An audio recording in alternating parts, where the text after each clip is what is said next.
Hello students. Now we will deal with cardiac biomarkers. Cardiac biomarkers ಅಂದ್ರೆ ಏನು, ಅದರ different types ಯಾವ್ಯಾವು, ಆಮೇಲೆ ಅದನ್ನ ಯಾವಾಗ ಮೆಜರ್ಮೆಂಟ್ ಮಾಡ್ತೀವಿ. So these are the basic things you will have to understand. Okay. Cardiac biomarkers include enzymes, hormones and proteins which increase in the blood when heart has been under severe stress and injured because it isn't getting enough oxygen. This is the definition. ಇದನ್ನ ಬರ್ಕೋಬೇಕು. ಈ definition ಅನ್ನ ನೆನಪಿಡಬೇಕು, by heart ಮಾಡಬೇಕು. Okay, write down. Cardiac biomarkers ಅಂದ್ರೇನು? These are the group of proteins. Protein ಆಗಿರಬಹುದು, hormones ಆಗಿರಬಹುದು, enzymes ಆಗಿರಬಹುದು.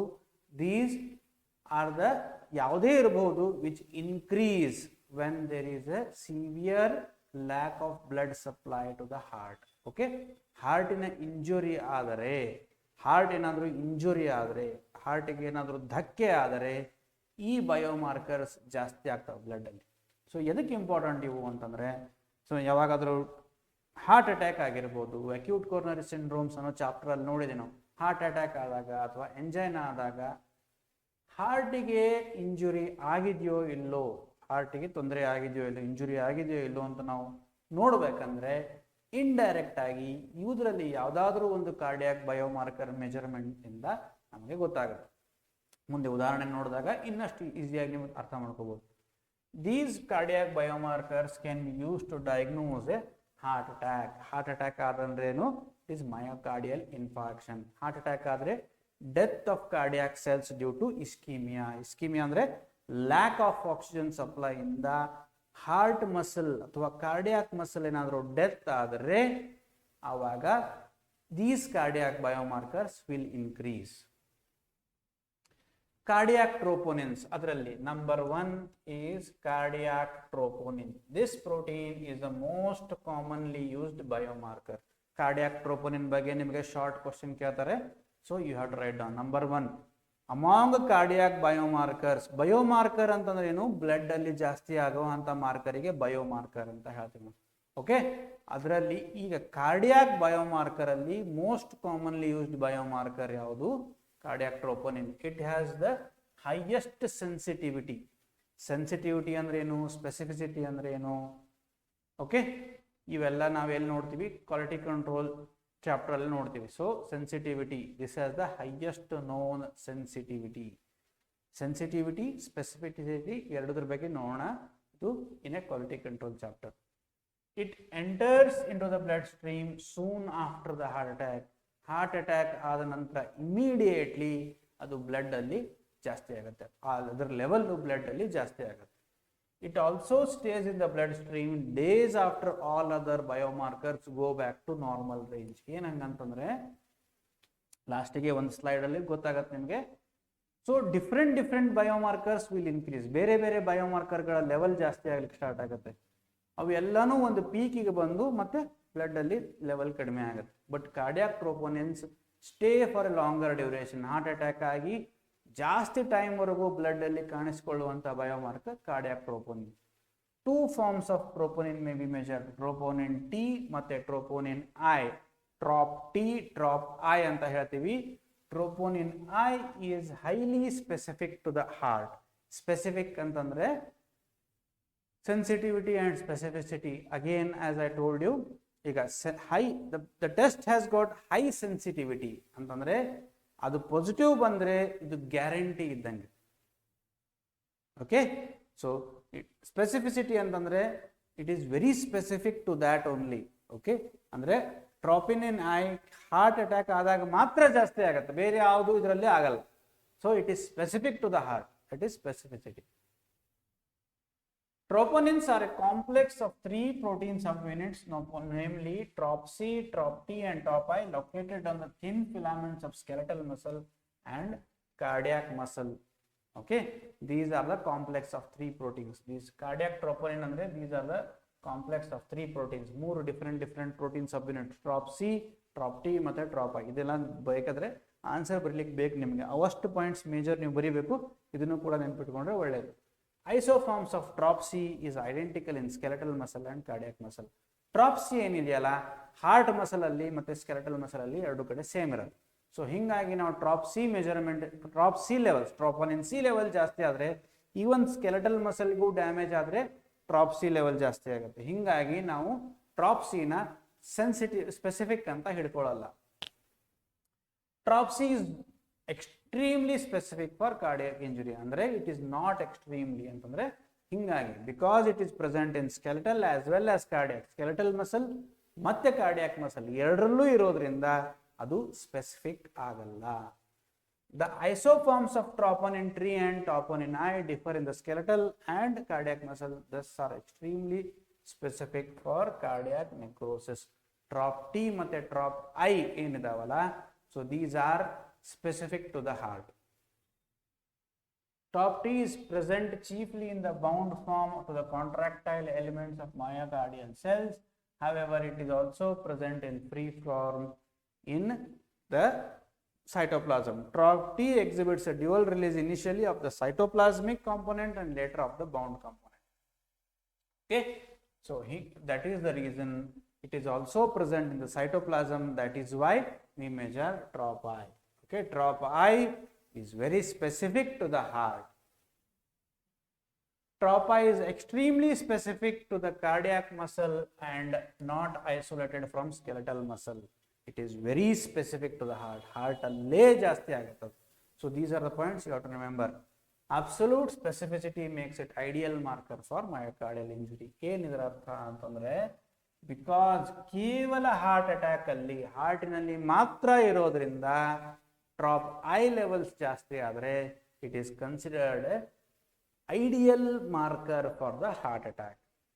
Trap C skeletal muscle ಮತ್ತೆ ಕಾರ್ಡಿಯಾಕ್ ಮಸಲ್ ಅಲ್ಲಿ ಇರುತ್ತೆ, ಟ್ರಾಪ್ ಟಿ ಸೈಟೋಪ್ಲಾಸಮ್ ನಲ್ಲೂ ಇರುತ್ತೆ ಮತ್ತೆ ಮಸಲ್ಸಿಗೆ ಬೌಂಡ್ ಆಗಿರುತ್ತೆ. ಬಟ್ ಆದರೆ trap I will be present only in the heart. That is why it is considered A ideal marker.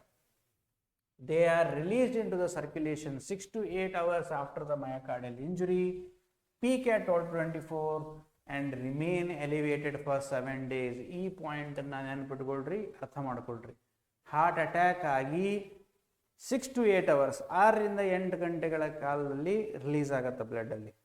Okay, it peaks at 12 to 24 hours.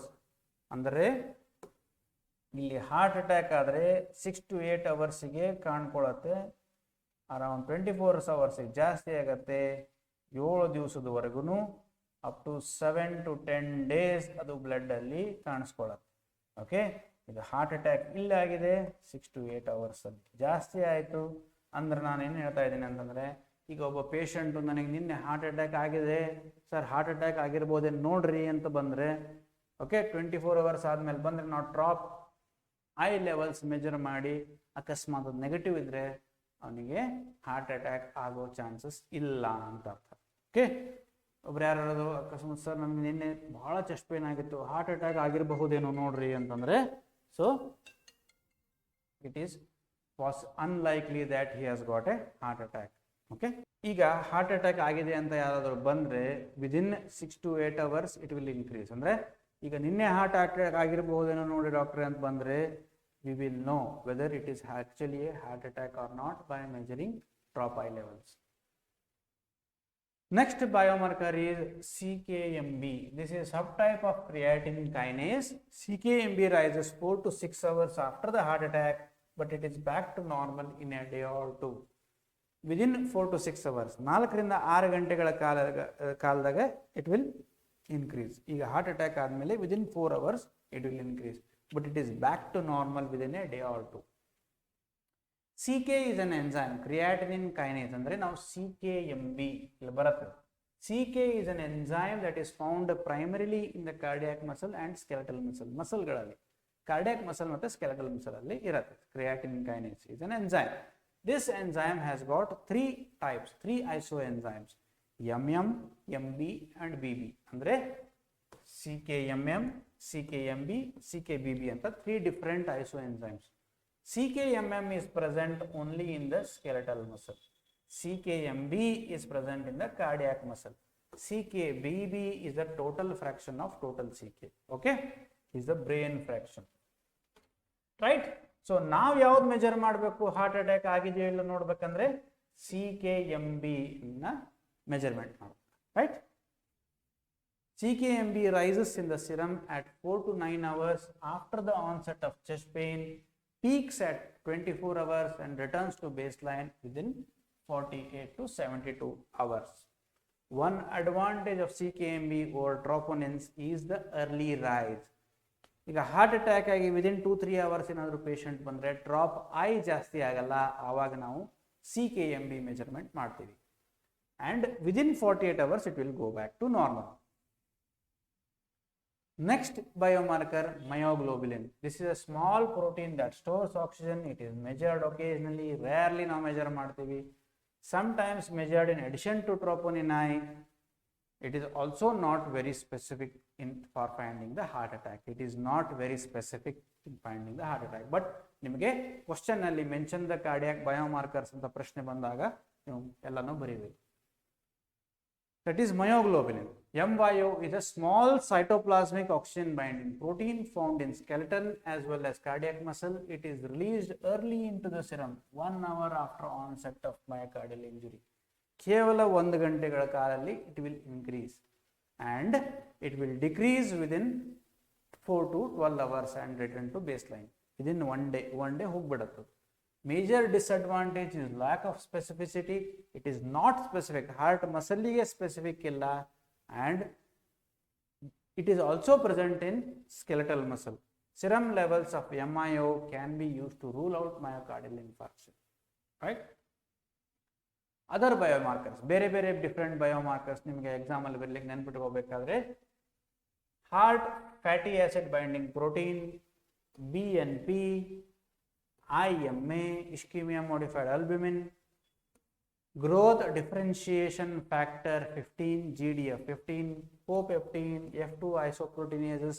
ಸುಮ್ಮನೆ exam ಅಲ್ಲಿ ಬರಲಿಕ್ಕೆ ಹೆಸರು ನೆನಪಿಟ್ಕೊಳ್ರಿ. ಮೇನ್ ನೀವು ಮರಿಬಾರದು ಅಂದ್ರೆ ಯಾವುದು, ಟ್ರೋಪೋನಿನ್ಸ್, ಅದರಲ್ಲಿ trap I, cardiac CKMB and myoglobulin MYO. ಅದ್ರ ಜೊತೆಗೆ ಇವ್ರನ್ನೂ ಎಲ್ಲ ಕೂಡ ಬರೆದ್ರೆ ನಮ್ಗೆ ಮಾರ್ಕ್ಸ್ ಜಾಸ್ತಿ ಸಿಗ್ಬೋದು.